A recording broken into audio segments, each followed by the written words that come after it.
Ramai-ramai media asing sorot Dirty Vote di Pilpres Republik Indonesia. Kenapa? Jakarta, CNBC Indonesia. Pemilu Presiden Pilpres RI kembali disorot asing. Kali ini bukan para capres-capres ataupun survei, melainkan film Dirty Vote. Media Prancis AFP misalnya menyoroti bagaimana film yang disutradarai oleh Dandi Laksono itu berhasil menyita perhatian publik. Dituliskan bagaimana pula Dirty Vote menjadi tren di seluruh dunia pada Minggu malam dengan lebih dari 1,5 juta tweet di 10 yang sebelumnya dikenal sebagai Twitter.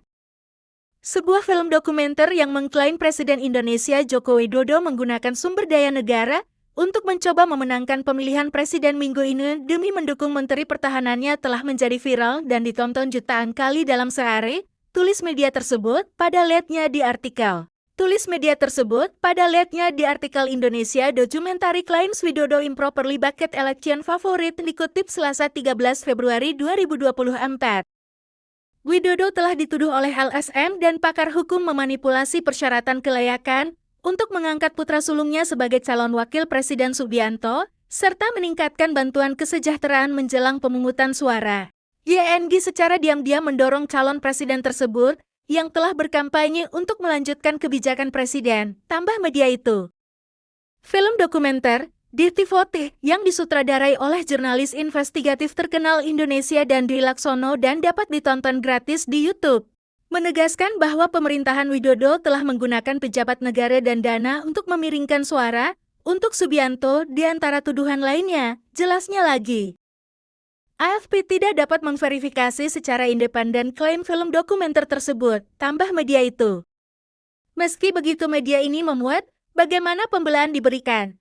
Disebut bagaimana mayoritas film dikatakan sebagai fitnah.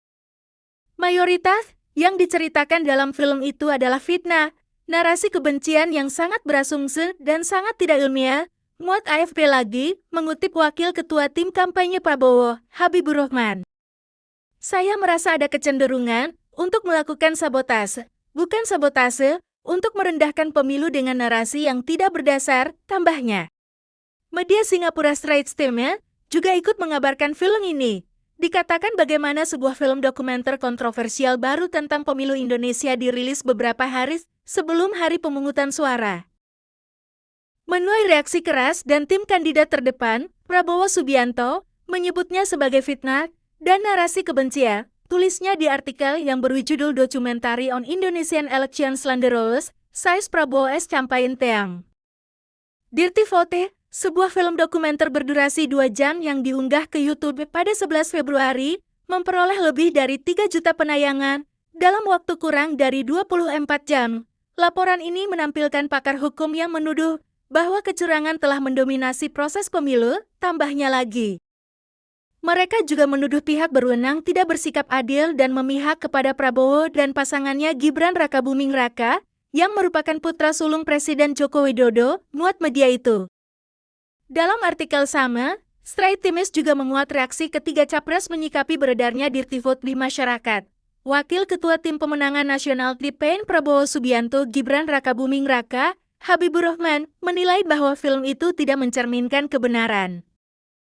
Kami sekarang fokus menjaga perdamaian proses pemungutan suara, katanya.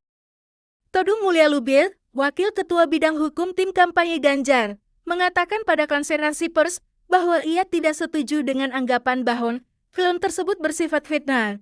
Ia menambahkan bahwa film tersebut justru merupakan pendidikan politik yang baik.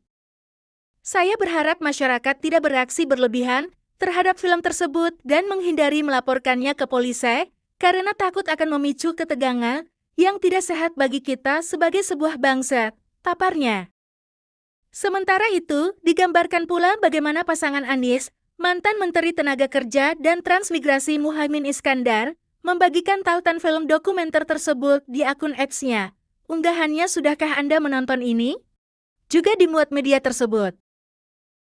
Straits Times pula memaparkan bagaimana pembuat film Dandi Laksono sebelumnya juga pernah membuat film lain, dokumenter Sexy Killers tahun 2019 yang mengkritik pemerintah. Film Dandi sebelumnya, tulis media itu, menyorot adanya kolusi antara lembaga politik dan industri pertambangan batu bara. Di sisi lain, media Reuters menuliskan Bagaimana demonstrasi muncul pasca rilisnya film ini? Permintaan agar semua pihak netral dimuat di artikel tersebut. Demikian informasi viral hari ini yang dapat kami sampaikan. Terima kasih sudah klik video ini, like, komen, subscribe, dan share. Sehat selalu teman-teman dan keluarga di rumah. Dapatkan informasi selanjutnya yang lebih seru dan viral tentunya dengan berlangganan. Caranya klik gabung maka otomatis kalian dapat notifikasi info viral hari ini terbaru. Terima kasih.